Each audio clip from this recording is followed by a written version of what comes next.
अस्सलाम वालेकुम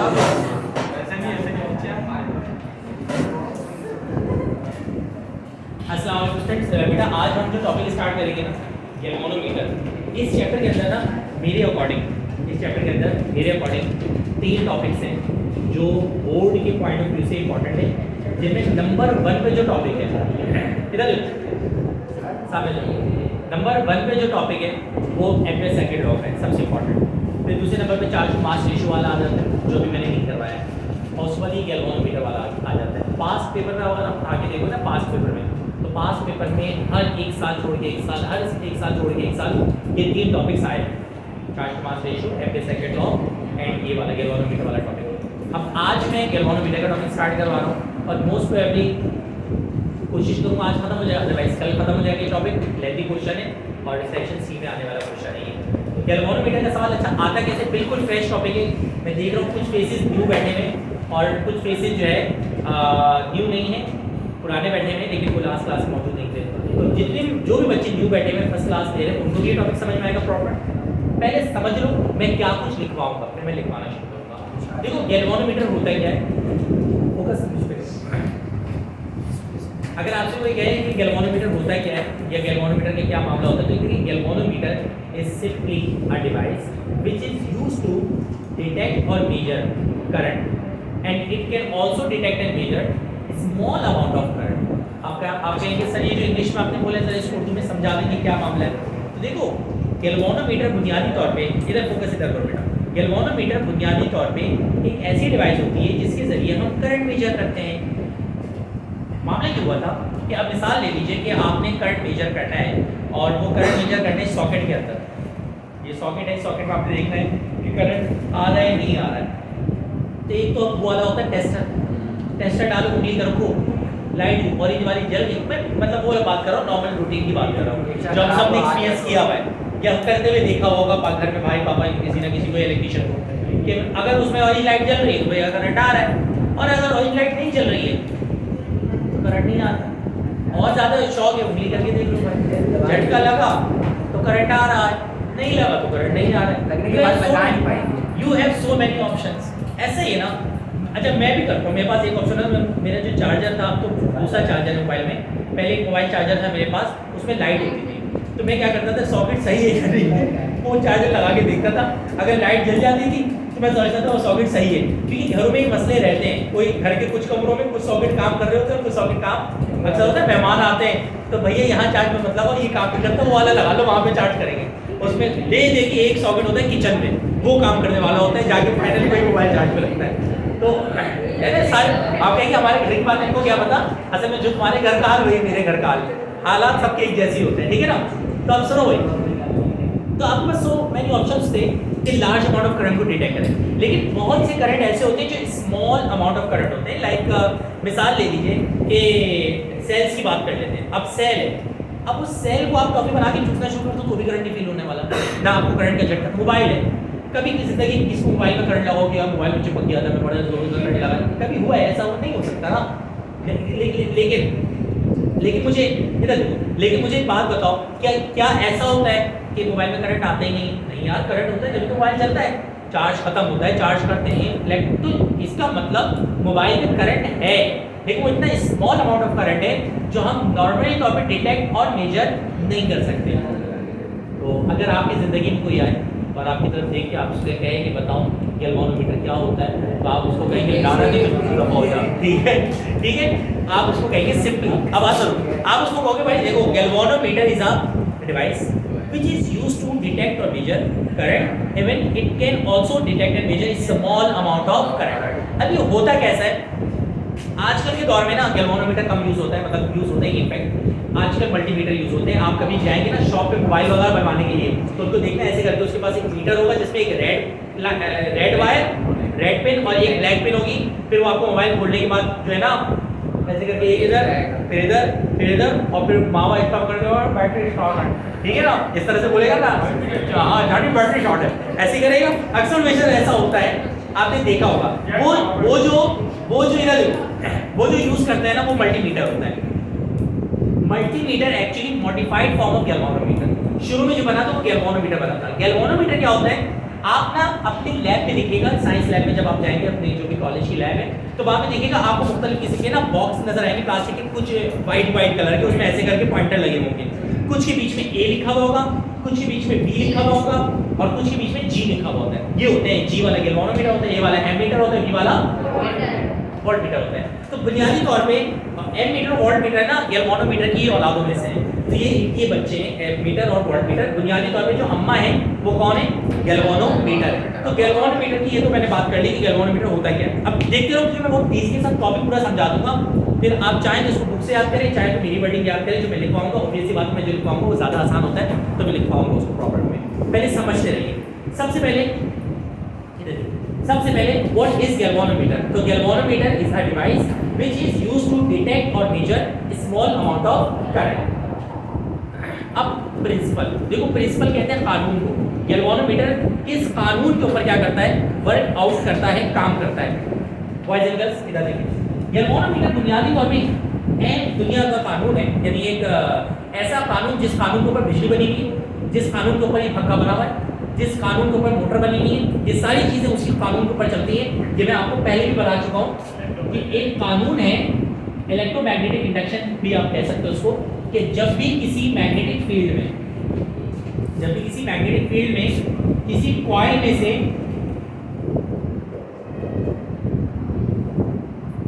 ये कॉइल इमेजिन कर लो, जब भी किसी मैग्नेटिक फील्ड, और ये मैग्नेटिक फील्ड है, ठीक है जी, तो आपके पास अगर कोई भी मैग्नेटिक फील्ड है और उस मैग्नेटिक फील्ड में किसी कॉइल में आप करंट पास करवाएं, क्या पास करवाएं, करंट, तो वो क्या हो जाता है, रोटेट हो जाता है। ये रूल है, कानून है। अच्छा, इसी कानून को बिजली भी बनी हुई है। बिजली कैसे बनती है, अगर किसी मैग्नेटिक फील्ड में किसी कॉइल को रोटेट करवाया जाए, किसी भी कॉइल को मैग्नेटिक फील्ड में क्या कराया जाए, रोटेट कराया जाए, तो ये रूल याद रखिएगा कि बिजली बन जाएगी, यानी इसमें करंट आ जाएगा। दोनों दूसरे के वाइस वर्सा है। टरबाइन तो वो होता है ना कि मिसाल के तौर पे जब बिजली वगैरह बनाने का जो प्रोसेस आता है तो उसके लिए टरबाइन में वर्ड यूज करते हैं। इसको भी मैं बहुत बेस लेवल पे मैं बच्चों की तरह समझा रहा हूँ कि ये बस चलो बात निकली तो इसको डिटेल में समझा देता हूँ। इस टॉपिक को मैंने समझाया नहीं है ना मेरे पास। देखो बिजली जो है ना बनती कैसे है, इसको कानून को तरीके से समझना। बिजली जो बनती है ना, मैं बचपन से सुनता हुआ आ रहा था, तो जब छोटा सा था मैं, बिजली बनती है पानी से। ये हमेशा से मैंने सुना है कि बिजली किससे बनती है साईं, पानी से। बिजली किससे बनती है, पानी से। आपके घर में पानी है, बना दो बिजली, भाई फैक्ट है ना। अच्छा रुक जाओ भाई, चाय किससे बनती है, दूध से। पत्ती, पानी, दूध, ये 4-5 चीजें सही है, और आग से, ठीक है ना, ये ऊपर से है ना, मुझको रहने दो, ये ऊपर से आएगा हमेशा, सही है। बिजली जो बनती है, अपना चाय जो बनती है वो पत्ती से, चीनी से, पानी से, आग से, इन सब चीज होते हैं। तो भाई अगर ये चीज आपके पास अवेलेबल है तो आप चाय बना लोगे। तो वैसे अगर बिजली बनती है किससे, तो बनाओ पानी से। आप नहीं बना सकते ना। बात ये कि बिजली, ये सबसे बड़ा झूठ है कि बिजली पानी से बनती है। बिजली पानी से नहीं बनती। बुनियादी तौर पे बिजली बनाने के लिए पानी की मदद लेते हैं जैसे, वरना आपके घर में जनरेटर है, तो जनरेटर में जो बिजली बन रही है उसमें कौन सा आप पानी डाल रहे हो भाई, आप वो पेट्रोल को डालते हैं तो पेट्रोल है ना, पेट्रोल पानी थोड़ी है। अच्छा चलो बहुत से जनरेटर तो ऐसे होते हैं जो पेट्रोल पे चलते नहीं हो, तो गैस पे चलते हैं, तो वहाँ कौन सी पानी है। बिजली का कोई ताल्लुक पानी से, पेट्रोल से, गैस से है ही नहीं। बिजली बनती है सिर्फ 2 चीज़ों से, और अगर आपके पास वो 2 चीज़ें मौजूद हैं तो आप कसम खा के मैं कह रहा हूँ आप बिजली बना लेंगे। वो 2 चीज़ें क्या हैं, कॉइल और मैग्नेट, बस। अब आप कहेंगे इतनी बड़ी बात आप जो कर रहे हैं, देखो सिंपल कानून है बिजली बनाने का। और जब मैं यूनिवर्सिटी में था ना तो हमारे फर्स्ट ईयर का प्रोजेक्ट जो था तो हमने बिजली बनाई थी, तो हमें पता चला था कि सेकंड ईयर में पढ़ के क्या गए हैं सर। ये देखिए, ये मैग्नेट है, मिसाल में करो, इमेजिन कर लो ये मैग्नेट है, तो इस मैग्नेट की मैग्नेटिक फील्ड होगी, मैग्नेटिक फ्लक्स होगा, और इसके बीच में इमेजिन कर लो ये कॉइल है। इधर देखो, इस कॉइल को मैं गोल गोल घुमाना शुरू करूँ, इस कॉइल को मैं गोल गोल क्या करना शुरू कर दूँ, रोटेट। बेटा इधर अशरफ, इधर क्या नाम है, मुशर्रफ ना, जो भी हो इधर, ठीक है, क्लास स्टडी करो। तो आपके पास अगर इस कॉइल को मैं गोल गोल मैग्नेटिक फील्ड में क्या करना शुरू कर दूँ, घुमाना शुरू कर दूँ, रोटेट कराना शुरू कर दूँ, तो इसके अंदर क्या आ जाएगी, बिजली आ जाएगी। अब आप कहेंगे तो वो जो जनरेटर में पेट्रोल से बना रहे हैं, पानी से बना रहे हैं, ये सब क्या है? वो सारा मंजर पता है इसको घुमाने का है। अब इसको हम किसी को दिहाड़ी में तो रख नहीं सकते, जाके खड़ा हो जाओ गोल गोल घुमाओ, बिजली आती रहे हमारे घर में, ऐसा तो कर नहीं सकते। कब तक घुमाएगा वो गोल गोल भाई? इसी तरह तो इसके चंद रास्ते निकाले लोगों ने। सबसे सस्ता रास्ता था पानी भाई, ऊपर है डैम, डैम से शहर को पानी की सप्लाई तो रोज चलेगी, तो बीच में लगा दिया आपने टरबाइन, जिसको उर्दू में चरखी कहते हैं मेरे ख्याल से, ठीक है, चरखी लगा दी। अब आप लोग जो गांव देहात कभी गए हो घूमने के लिए तो आपने देखा भी होगा कि बीच में, बल्कि दौदा ही आसपास बहुत सारे पॉइंट्स पे लगे भी होते हैं, इस तरह से चरखियाँ लगी हुई होती हैं। अब ऊपर से दरिया से पानी नीचे आ रहा है और वो विंड मिल, ठीक है ना, टरबाइन जो है क्या कर रहे हैं, गोल गोल घूम रहे हैं। अब वो टरबाइन के घूमने से ये घूम रहा है, बन गए बिजली। आप छोड़े, आपने देखा होगा कभी घारू वारू जाओगे ना, वहां देखना बड़े बड़े पंखे लगे हुए, जो तुमने अभी विंड मिल की बात की, ठीक है ना, विंड टरबाइन जिसको कह सकते हैं आप। तो अब वो पंखे लगे हुए, उससे भी बिजली बन रही है, सबको पता होगा बिजली। अब वो हवा से कैसे बिजली बन रही है भाई? हवा कुछ नहीं कर रहा, नीचे ये सिस्टम लगा हुआ है, नीचे ये सिस्टम लगा हुआ है। अब हवा से बिजली बन इस तरह से रही है कि वो गोल गोल पंखे घूम रहे हैं हवा से, उस गोल गोल के पंखे घूमने की वजह से ये गोल गोल घूम रहा है, ये जो गोल गोल घूम रहा है बिजली बन रही है।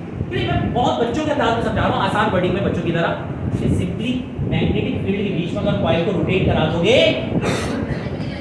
बिजली आ जाएगी। अब मेरी बात सुनो, इसी बुनियाद के ऊपर दुनिया की सारी मोटरें बनी हैं, इसी फंक्शन को उल्टा किया। समझो, रखना बड़ा मजे का टॉपिक है आज का। पहला टॉपिक मैंने क्या पढ़ा है, ये रूल अपने जहन में बैठा लो, मैग्नेटिक फील्ड के बीच में अगर कॉइल है और उस कॉइल को मैंने गोल गोल घुमा दिया तो मैग्नेटिक वो आ जाएगा, बिजली आ जाएगी, करंट आ जाएगा। मैं उल्टा करूँ, मैग्नेटिक फील्ड के बीच में कॉइल है और उसमें मैंने करंट दे दिया। मैं वापस रिपीट कर रहा हूँ, मैग्नेटिक फील्ड के बीच में कॉइल है, उसको मैंने गोल गोल घुमाया तो करंट आ जाएगा। मैग्नेटिक फील्ड के बीच में कॉइल है, उसको मैंने करंट दे दिया, बताओ क्या होगा? सारे शॉर्ट हो जाएंगे, मैग्नेटिक फील्ड घूमना शुरू हो जाएगा, यानी रोटेट आना शुरू हो जाएगा, यानी इधर देखो, यानी कि क्या होना शुरू हो जाएगा? रोटेट। इसी प्रिंसिपल के ऊपर, इसी प्रिंसिपल के ऊपर दुनिया की सारी मोटरें बनी हैं। अब ऊपर फैन है ना, कभी फैन खोल के देखेंगे ना, फैन में बिजली बन नहीं रही, फैन में उल्टा काम हो रहा है। फैन के अंदर कौन है? कॉइल और मैग्नेट, इसके अंदर करंट दे रहे हैं। जब इसमें करंट दे रहे हैं तो करंट देने के नतीजे में क्या कर रहा है? साथ में ब्लेड लगाया हुआ है, पंखा चल रहा है, हवा आ रही है। इसी तरह दुनिया की जितनी मोटरें वो सब इसी फंक्शन पे बनी है। इन शॉर्ट ये आज का टॉपिक है मेरा, था नहीं टॉपिक, मतलब निकला तो मैंने कहा कि चलो इसको डिस्कस कर लेता हूँ आप लोगों के साथ। सोलर का अलग सिस्टम होता है, वो इलेक्ट्रोमैग्नेटिक इंडक्शन अलग है, सोलर पैनल का सिस्टम अलग है, वो जरूरी नहीं है, यूं तो सेल से भी बनती है बिजली, केमिकल तो वही बना रहे हैं ना। सोलर का एक पूरा प्रोसेस ही अलग टॉपिक है, यहाँ निकल जाएगा। तो अब हमारे पास जो गैल्वानोमीटर है उसका प्रिंसिपल आप सुनो क्या है। गैल्वानोमीटर इस प्रिंसिपल में काम करता है, ये देखिए, ये मैग्नेट है और इस मैग्नेटिक फील्ड के बीच में अगर एक कॉइल है और उस कॉइल को आप क्या प्रोवाइड कर दें? करंट, तो ये क्या कर जाएगा? रोटेट। तो galvanometer works on the principle that when current provides in a coil which is placed in a magnetic field then it will produce a rotation or torque. Torque को भी वही कहते हैं, गोल गोल रोटेशन को टॉर्क कहा जाता है। अभी तक इतने सारे लेक्चर्स के अंदर मैंने दो बातें एक्सप्लेन की हैं, इतना जो मैंने अभी आपको एक्सप्लेनेशन दी उसमें कितनी बातें एक्सप्लेन की हैं? दो। पहली बात मैंने आपको ये एक्सप्लेन की है कि व्हाट इज गैल्वानोमीटर। मैंने ये बताया कि galvanometer is a device which is used to detect और measure small amount of current. दूसरे मैंने प्रिंसिपल बताया, ये इस प्रिंसिपल पे काम करता है। इंग्लिश में सुनना क्या बोल रहा हूँ मैं? It works on the principle that when we pass electric current in a coil which is placed on a magnetic field then it will produces a torque in the coil. Then it will produces a torque in the coil. बोले यार clear हो गया? अब दो heading और बच गई, construction और वर्किंग। अब आ जाओ कंस्ट्रक्शन पे। बुनियादी तौर पे गैल्वानोमीटर के अंदर चार चीजें होती हैं। ये सब आप लोग की बुक पे भी ना बहुत अच्छे से लिखा हुआ है, लेकिन मैं इसको अपने ओन वर्ड्स में लिखवाऊंगा एंड में। और जब मैं ओन वर्ड्स में लिखवाऊंगा तो जिस तरह लेक्चर दे रहा हूँ ना, ये टॉपिक आपको याद करने की इंशाल्लाह जरूरत नहीं होगी। अभी तक मैंने दो हेडिंग समझाई है, याद हो गई? गैल्वानोमीटर क्या है? क्लियर है? उसका प्रिंसिपल ऑलमोस्ट 19-20 करके याद हो गया मेरा बेटा। अब आ जाओ इसकी कंस्ट्रक्शन पे। इसकी कंस्ट्रक्शन में चार कंपोनेंट्स हैं। फोकस इधर। देखो जब पढ़ाई चल रही है ना, मेन पढ़ाई करा रहा हूँ, मेरा लेक्चर मैक्सिमम 30-35 मिनट्स का होता है, इससे ज़्यादा की औकात ही नहीं मेरी पढ़ाने की। और 45 मिनट की क्लास सिर्फ आपको उल्लू बनाने के लिए इधर। मैं नॉर्मल तो मैं 30 से 35 मिनट पढ़ाता हूँ, इससे ज़्यादा नहीं पढ़ाता। 5 मिनट में लेट आऊँगा, 5 मिनट पहले मैं चला जाऊँगा। अगर आप 30 से 35 मिनट में मुझसे तरीके से नहीं पढ़ लेना तो आपसे बड़ा बाउला होगा। उस दौरान बातें नहीं किया करो, फोकस पूरा मुझ पे किया करो, क्योंकि ये जो 30 से 35 मिनट है ना प्योरली मेरे होते हैं। तो इस तरह बातें करके आप अपना नुकसान करो, ठीक है, पूरा फोकस यहाँ। अब देखो तो दूसरी बात मैं अब क्या बता रहा है, कंस्ट्रक्शन। इसके अंदर 4 चीज़ें, 4 कॉम्पोनेंट्स हैं इसके। वो 4 कॉम्पोनेंट्स क्या है? पहली मैग्नेट। पहला क्या चाहिए? हम गैल्वेनोमीटर बनाने जा रहे हैं तो बना के दिखाता हूँ। पहला कौन चाहिए? मैग्नेट। दूसरा चाहिए कॉइल, बिल्कुल सही बोला। पहला मैग्नेट, दूसरा कॉइल, तीसरा पॉइंटर। अबे पॉइंटर होगा तभी तो हमें पता चलेगा ना, निडल जिसको कह लो, ठीक है। और चौथा स्प्रिंग। अब मैं बताता हूँ स्प्रिंग का क्या गेम है, मेरी बात समझना है। देखो सबसे पहले नंबर पे मैं आपके सामने मैग्नेट बना देता हूँ। ये हो गया कौन? मैग्नेट। इस मैग्नेट के बिल्कुल बीच में मैं आपके सामने रख दे रहा हूं कॉइल। ये कॉइल है जिसमें वायर लिपटा हुआ है। कॉइल बनता उसी वक्त है ना, जब सॉफ्ट आयरन सिलेंडर के ऊपर वायर लिपटेगा तो वो क्या बन जाएगा? कॉइल बन जाएगा। ये कॉइल बन गई, ठीक है। अब ये जो कॉइल है, इस कॉइल के साथ कौन लगा हुआ होगा? पॉइंटर। आप गैल्वेनोमीटर जब यूज करते हैं तो आप साथ में यार क्या यूज करते हैं? पॉइंटर यूज करते हैं। तो साथ में क्या लगा होगा? पॉइंटर। ये पॉइंटर ही दोनों के इधर स्केल जो है पॉइंटर ऐसे ही है। और इस पॉइंटर के साथ एक लगी हुई होती है स्प्रिंग। आप कहेंगे स्प्रिंग का मंजन क्यों? देखो स्प्रिंग का मंजन इस वजह से भाई, मिसाल के तौर पे ये पॉइंटर है, अब ये और ये स्केल है, ठीक है। आपने करंट देखा, पॉइंटर मूव हो गया। अब अगर पॉइंटर मूव हो गया, आपने देखा इतना एम्पीयर करंट आ रहा है, ठीक है, और उसके बाद आपने पॉइंट को वायर लगा के तो नहीं रखेंगे, आपका वायर हटाएंगे। लेकिन अगर स्प्रिंग नहीं लगा होगा तो वही रह जाएगा। स्प्रिंग का बुनियादी तौर पे काम पता है क्या है? जैसे आप करंट पास करना बंद करें, समझ आ गई बात? यानी वो उस पॉइंटर को वापस जीरो पे लेके आए। अदरवाइज आपका जो पॉइंटर है, जो निडल है, वो अपनी पोजीशन से मूव तो कर जाएगा लेकिन वापस जीरो पे नहीं आएगा। अच्छा, अब मैं 4 चीजें और 4 चीजों को लिखवाऊंगा मैं बहुत तरीके से। मैं 4 चीजें और 4 चीजों के एक्सप्लेनेशन देता जा रहा हूं। सबसे पहले बताओ, मैं अगर लिखवाऊंगा कंस्ट्रक्शन तो मैं लिखवाऊंगा there are 4 main components of galvanometer. Number 1 पे लिखूंगा मैग्नेट। मैग्नेट का काम है मैग्नेटिक फील्ड प्रोवाइड करना। दूसरे नंबर पे कौन आ जाएगा? कॉइल। कॉइल के मुताबिक मैं लिखूंगा कि भाई इसका काम है, ये कॉइल है जो कि सॉफ्ट आयरन सिलेंडर है जिसके ऊपर वायर बाउंड हुआ है, और ये कॉइल है मुक्ति और क्या, ठीक है। उसके बाद एक और है स्प्रिंग। स्प्रिंग का काम है रीस्टोरिंग टॉर्क देना। रीस्टोरिंग टॉर्क का मतलब होता है restoring torque. Do you know what is mean by restore? Mobile होता है ना रीस्टोर। रीस्टोर का मतलब ओरिजिनल पोजीशन में वापस लाना। मोबाइल को रीस्टोर करोगे तो जैसा था बिल्कुल वैसे ही हो जाएगा। तो इस रीस्टोर का मतलब है कि जैसे जीरो पॉइंटर पे था वापस ये वहीं पे आ जाए। और फोर्थ पॉइंट इज कौन? पॉइंटर या निडल, जिसका काम है स्केल के मेजरमेंट करने के लिए हमें हेल्प करना। बात समझ में आ गई? कितने कंपोनेंट्स हो गए? 4। पहला कौन? मैग्नेट। दूसरा कौन?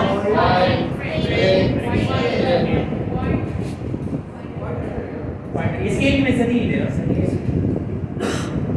पॉइंटर स्केल के साथ हो गया ना, पॉइंटर स्केल के साथ मिलके काम कर रहा है। अच्छा मेरे बेटे यहाँ तक समझ में आ गया? अब आखिरी एक्सप्लेनेशन, और उसके बाद मैं बताऊंगा इसका बोर्ड में सवाल कैसे आता है। मैं लिखवाने की तरफ जाऊंगा। इधर देखो वर्किंग। बेटा इसकी वर्किंग बड़ी सिंपल है।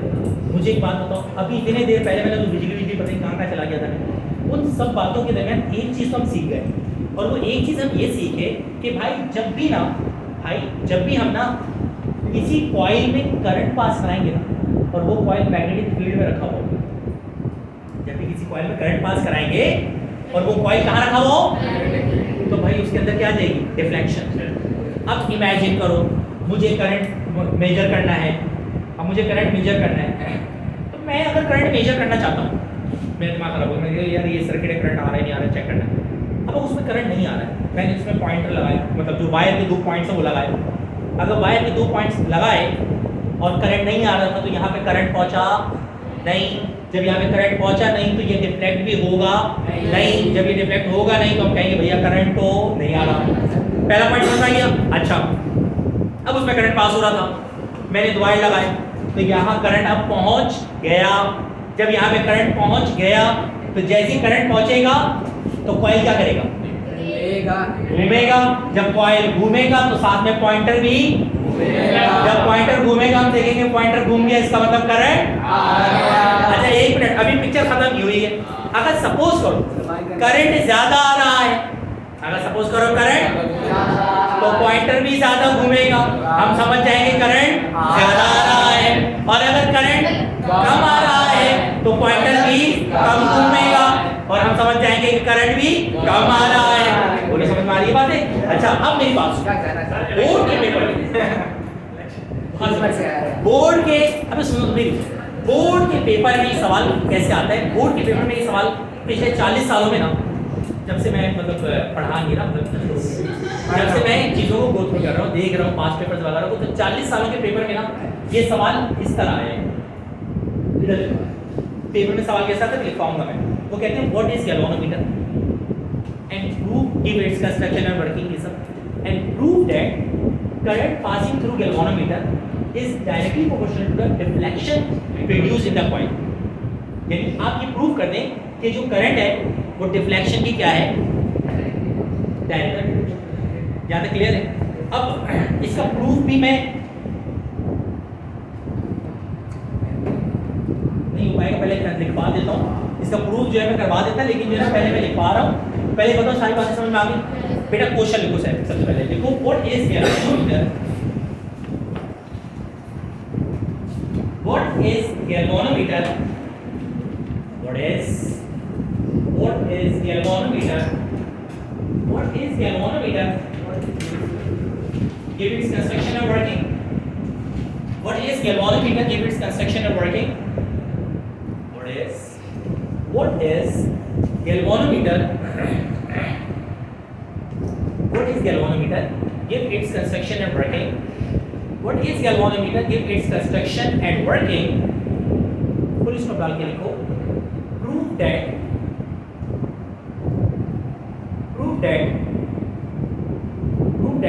current passing through galvanometer. Prove that current passing through galvanometer. Prove that current passing through galvanometer. Prove that current passing through galvanometer is directly proportional to the. Prove that current passing through galvanometer. Prove that current passing through galvanometer is directly proportional to the deflection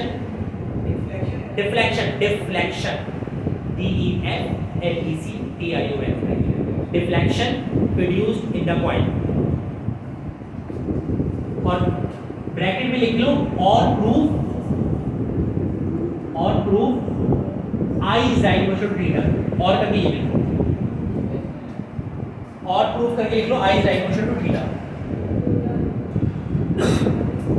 उसके बाद galvanometer की heading डालो और proof करके लिख लो I is equal to theta। ये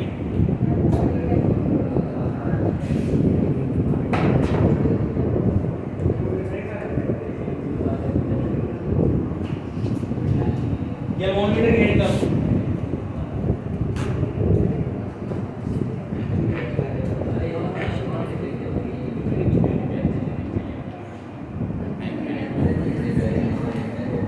सवाल लिखिए आप। गैल्वेनोमीटर की हेडिंग भी डाल दी, ये जा रहे हो भाई। गैल्वेनोमीटर की हेडिंग डाल के लिखो इट इज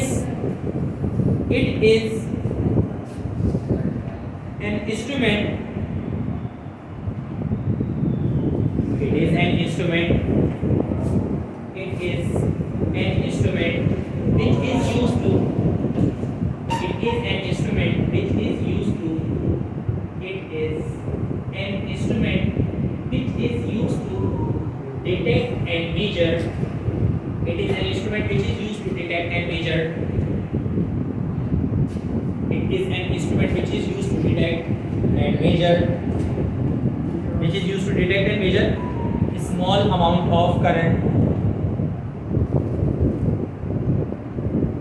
चलो तुम ट्राई करके देख लेना, अगर नहीं होना तो नया फॉर्म बना देना, उसका नहीं क्योंकि इन्वॉल्वमेंट है ना, इसकी जो पिक्चर है उसको ऑपरेशन लग जाएगा मेरे पास थोड़ा और। Which is used to detect or measure a small amount of current. Which is used to detect or measure a small amount of current. Done. अगली हेडिंग डालो वर्किंग सॉरी प्रिंसिपल। प्रिंसिपल कानून, किस कानून के ऊपर ये काम करते हैं? देखो it works on the principle. Principle क्या डालो? अच्छा ये PAL वाला है ना PLE वाला है? हमेशा ये वाला जो प्रिंसिपल होता है ना ये PLE वाला ये प्रिंसिपल है, ये वो प्रिंसिपल नहीं है जो तुम लोग को क्लास से बाहर निकालता था, ठीक है ना? वो PAL वाला होता है, स्कूल वाले प्रिंसिपल PAL, ठीक है? तो प्रिंसिपल क्या निकालो और लिखो it works on the principle that, it works on the principle, and इधर लिख लो it works on the principle. बनाए तुम इसको पहले दिन ही बिगाड़ दो। It works on the principle that it works on the principle that when current passing through a coil, it works on the principle that when it works on the principle that when current passing through the coil, it works on the principle that when current passing through the coil which is placed in a magnetic field, when current passing through the coil which is placed in a magnetic field,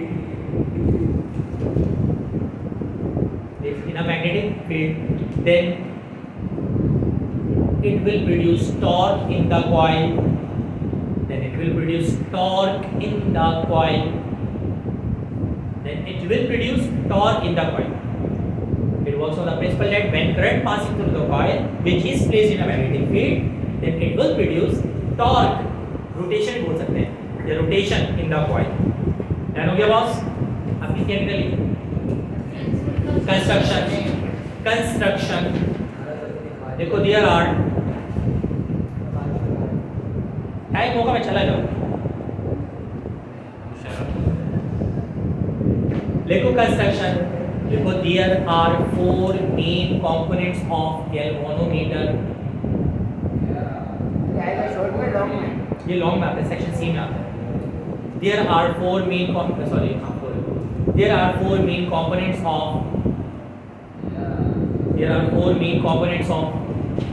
galvanometer. अब ना पहली सब heading डाल दो, black pointer से सब heading करके डाल देना। क्या डालेंगे? मैग्नेट। नंबर 1 पे लिखो मैग्नेट।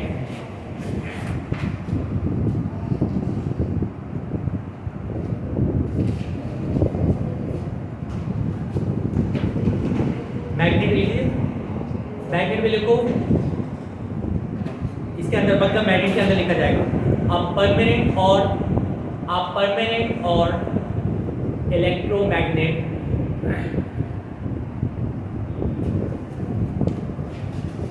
अब परमानेंट और electromagnet of horse shoe shape of, ये लिख के दे रहा हूँ, horse shoe.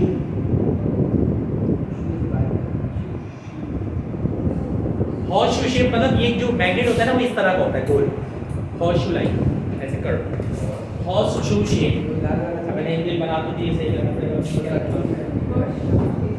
A permanent or electromagnet of horseshoe shape is used to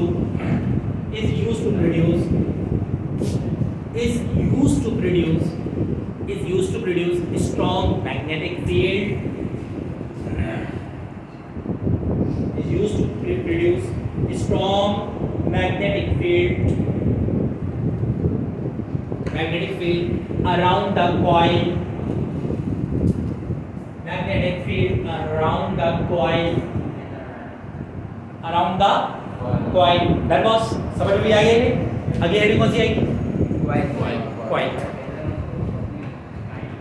coil क्या निकालो, कॉइल क्या निकालो देखो बेटा, आप कोयल क्या निकालो, फिर तुम्हें पेपर पे कोयल नजर आएगी बेटा। कॉइल क्या निकालो और लिखो, it is a coil of wire,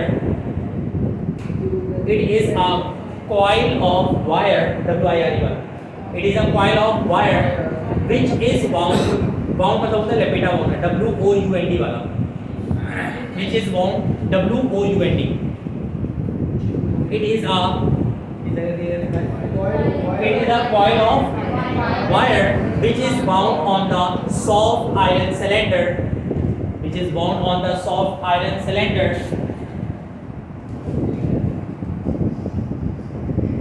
soft iron cylinder. It is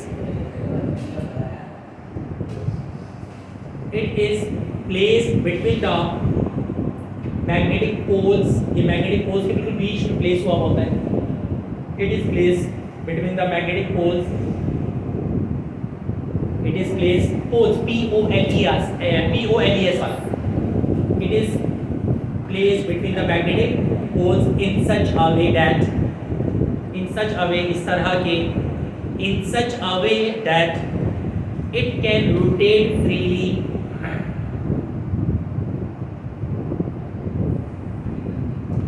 in such a way that it can rotate freely about the axis,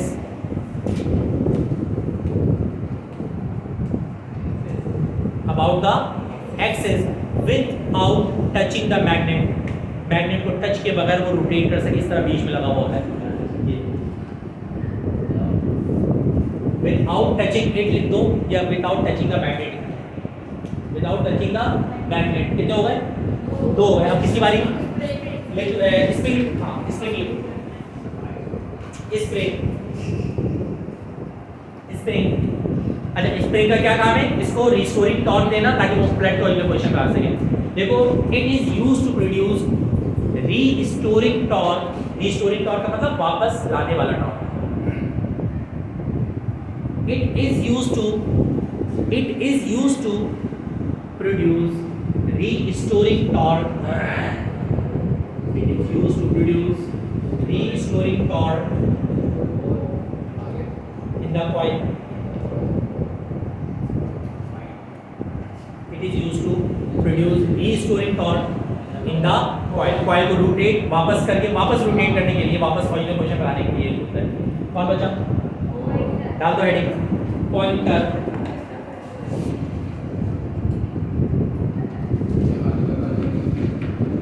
देखो it is used for the measurement of current,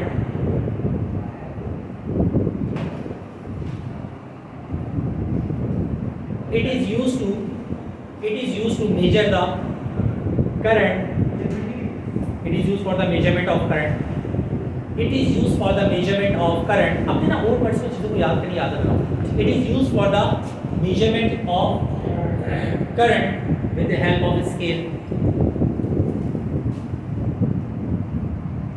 it is used for the measurement of current with the help of a scale। एक scale बना होता है, इसके ऊपर हमने देखा होगा पॉइंटर स्केल बना होता है और उस पर पॉइंटर हाइट मूव कर रहे होते हैं जिसके जरिए हम मेजरमेंट कर रहे होते हैं। ये इसकी कंस्ट्रक्शन है। अब आ जाओ किसके ऊपर? वर्किंग। अच्छा वर्किंग के अंदर ना ये हम प्रूव भी करेंगे और वर्किंग के अंदर इसकी पूरी एक्सप्लेनेशन होगी। उस एक्सप्लेनेशन में यही लिखवाऊंगा कि भाई इसमें जब करंट पास होगा तो ये क्या कर जाएगा? रोटेट कर जाएगा। टाइम कितना बाकी है हमारे पास? 4 मिनट। कुछ नहीं कर सकते हम, तो एक काम करेंगे, वर्किंग इंशाल्लाह हम नेक्स्ट लेक्चर में करेंगे और कंप्लीट ये वर्किंग के साथ टॉपिक हो जाएगा हमारा। वो किसकी भाई? चलो अल्लाह।